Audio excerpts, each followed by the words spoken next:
Në Kosovë, qytetarët kanë të drejtë të kërkojnë kompenzim për dëmet që u shkakton administrata publike.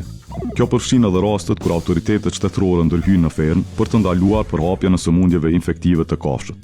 Në rast të shpërthimit të ndonjë sëmundje infektive, procedura funksionon kështu.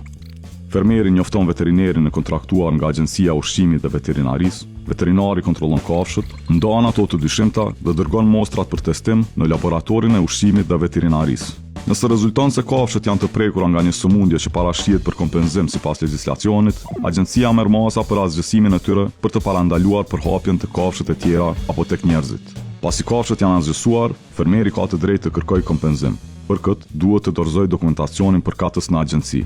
Nëse lënda është e plotë, pagesa bëhet brenda 30 ditëve.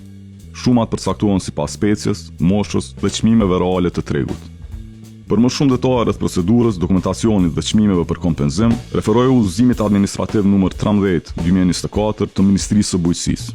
Aty gjen listën e sëmundjeve që kompenzohen, si dhe vlerat e përcaktuara për secilën kategori të kafshëve.